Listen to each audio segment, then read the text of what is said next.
क्या रोशन सर का संतुलन इस समय सही है? तो जवाब है नहीं है। क्यों?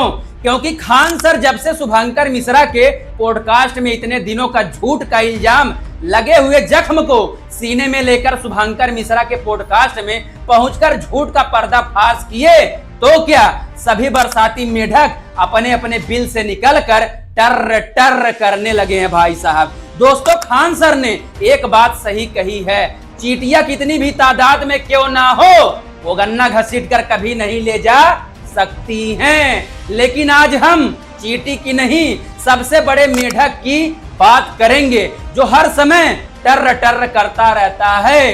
दोस्तों, एक शिक्षक का काम सच दिखाना होता है या झूठे दावों से सनसनी फैलाना होता है। जब कोर्ट कानून और पुलिस रिपोर्ट में सारे आरोप खोखले साबित हो गए हैं, तो अचानक धर्म क्षेत्रवाद और पर्सनल अटैक का ड्रामा क्यों शुरू हो गया है।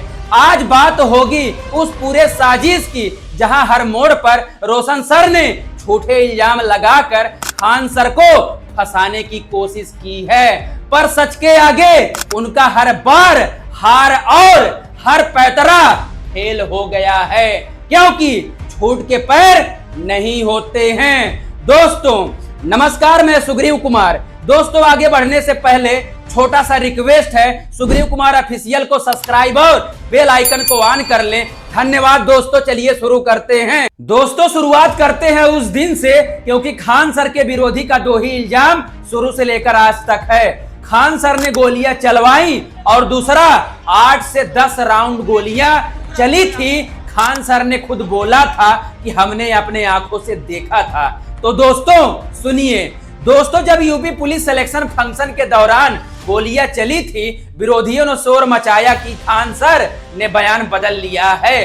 पहले 8-9 राउंड गोलियां चली, बोले फिर मुकर गए। अरे भाई, बंद कमरे में अगर कोई बैठा हो और बाहर अचानक गोलियां चले, वो भी 2 गन से एक साथ चली गोलियों की आवाज 8-9 राउंड ही सुनाई देगी। सच यह था कि खान सर के बॉडीगार्ड्स ने अपनी और खान सर की जान बचाने के लिए, याद होगा आपको, चुनचुन कुमार को कैसे लहूलुहान कर दिया गया था।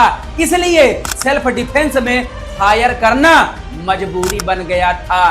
गोलियां चली, यह सच था, लेकिन खान सर ने चलवाई, यह सफेद झूठ था, क्योंकि उस समय खान सर वहां मौजूद थे ही नहीं भाई साहब। कोचिंग के अंदर प्रोग्राम चल रहा था, वो उसमें व्यस्त थे। दोस्तों, अब बात करते हैं रोशन सर के भाई प्रिंस यादव की। अगर प्रिंस यादव बिल्कुल सही थे और बेकसूर थे, तो घटना के तुरंत बाद भागे क्यों? सच तो यह है कि वे मारपीट और बैनर पोस्टर फाड़ने में शामिल थे, जिसकी गवाही चश्मदीदों और बॉडीगार्ड्स ने दी थी। डर की वजह से वे भागे थे। फिर जून 2026 में नेपाल के विराटनगर के एक होटल में प्रिंस की दुखद मौत की खबर सामने आती है। नेपाल पुलिस की जांच और पोस्टमार्टम रिपोर्ट में किसी भी आपराधिक साजिश या हत्या का सबूत नहीं मिलता है, लेकिन इसके बावजूद रोशन सर ने बिना किसी सबूत के सीधे खान सर और कोल्ड स्टोरेज के मालिक आर.एस. प्रसाद पर हत्या की साजिश का इल्जाम लगा है।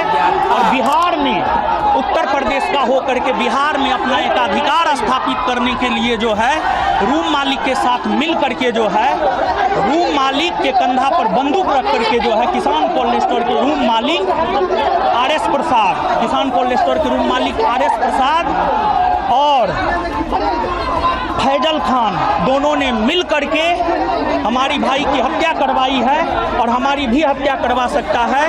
और हम पटना पुलिस से श्रद्धांजलि और संवेदना व्यक्त की थी, लेकिन लोगों ने उसे भी मगरमच्छ के आंसू कह दिया था। जरा सोचिए दोस्तों, अगर वे श्रद्धांजलि नहीं देते तब आप लोग क्या कहते? खान सर ने उस दौरान चुप रहकर एक सच्चे शिक्षक की सहन शक्ति दिखाई थी, पर आप इल्जाम पर इल्जाम लगाते चले गए। जी, बिना किसी सबूत के इतना बड़ा इल्जाम लगाना शर्मनाक है और घटिया है।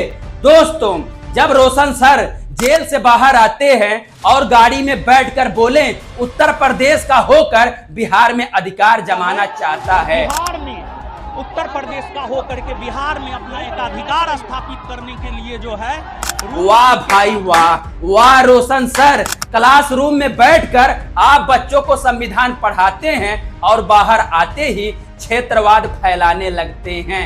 क्या आप संविधान आर्टिकल 19(1)D, 19(1)E और 19(1)G पढ़ना भूल गए, जो भारत के हर नागरिक को देश के किसी भी कोने में रहने, घूमने और व्यापार करने का अधिकार देता है? क्या आप अनुच्छेद 14, 15 और 301 भूल गए, जो समानता और बिना किसी क्षेत्रीय भेदभाव के व्यापार की आजादी देता है? क्लासरूम में समानता का भाषण और बाहर यूपी बिहार का कार्ड खेलना, यह आपका असली चेहरा दिखाता है। दोस्तों, रोशन सर ने पूरी कोशिश की थी कि खान सर भी जेल चले जाएं ताकि हिसाब बराबर हो जाए और कोई यह न कह सके कि सिर्फ वही जेल गए थे। कदम कुआं थाने के चक्कर काटे गए, समर्थकों से थाने के बाहर प्रदर्शन करवाए गए। जब पुलिस ने बिना किसी सबूत के हत्या की एफआईआर दर्ज करने से मना कर दिया तो आपने बिहार पुलिस के थाना अध्यक्ष पर 5 लाख रुपए खाने और बिहार के कुछ नेताओं पर भी इल्जाम लगा दिया था। एक तरफ आप कहते हैं कि आपको न्यायपालिका पर भरोसा है और दूसरी तरफ पुलिस और कानून की धज्जियां उड़ाते हैं। फिर मामला पटना सिविल कोर्ट गया। दोस्तों, रोशन सर के वकील ने एंटीसिपेटरी बेल रद्द कराने और गन लाइसेंस को लेकर खूब मुद्दे उठाए थे, जिनका नाम सत्यम झा था कि लाइसेंस यूपी का है, लैप्स हो चुका है, बिहार में कैसे इस्तेमाल हुआ, और अगर बेल मिल जाता है तो हम लोग बेल कैंसिलेशन में जाएंगे। लेकिन कोर्ट में सच्चाई सामने आ गई और पुलिस डायरी भी, जो खान सर के बॉडीगार्ड्स के साथ और पास वैध ट्रैवलिंग लाइसेंस था दोस्तों, जिससे दिल्ली, यूपी और बिहार में हथियार ले जाना पूरी तरह वैध था। लैप्स लाइसेंस की पेनाल्टी भर दी गई और कोर्ट ने माना कि गोली सेल्फ डिफेंस में चली थी। कोर्ट ने खान सर को बेल दे दी और आपकी सारी चालें धरी की धरी रह गई। रोशन सर याद करिए, जेल से छूटते ही आपने जनता को कहा, मेरा साथ दीजिए, जल्द खुलासा करूंगा। जल्द इसका खुलासा करेंगे।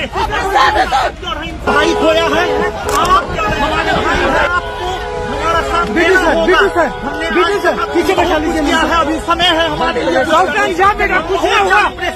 आज तक कौन सा खुलासा किया आपने? कोई खुलासा नहीं हुआ, क्योंकि आपका असल मकसद था खान सर के बच्चों को डराकर, भ्रमित करके अपने कोचिंग सेंटर में भरना।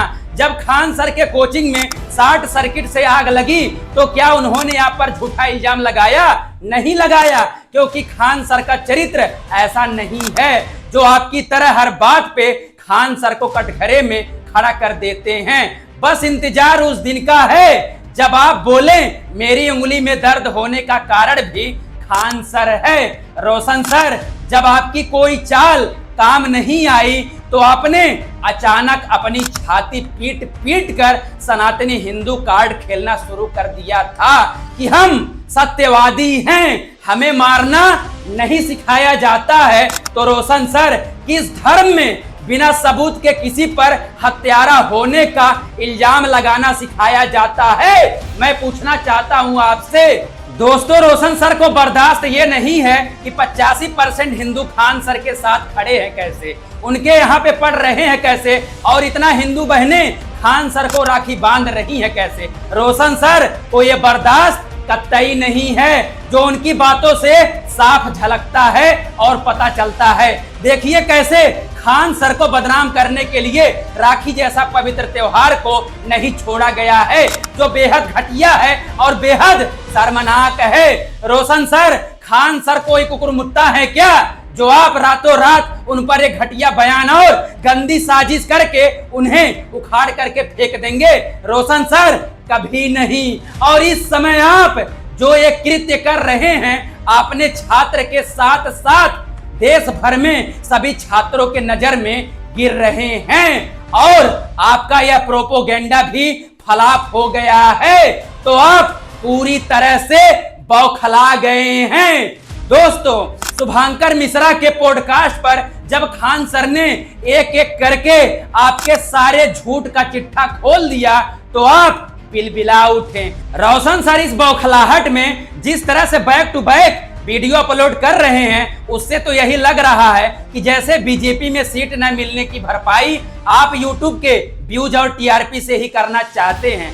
जब आप किसी का कुछ बिगाड़ नहीं पाते हैं तो उसकी इज्जत और पर्सनल लाइफ पर कीचड़ उछालने लगते हैं। पर याद रखिएगा रोशन सर, बच्चों के ऊपर उनके पेरेंट्स भी होते हैं। वो देख रहे हैं कि क्लास में पढ़ाई कम और खान सर के नाम पर व्यूज बटोरने की राजनीति ज्यादा हो रही है।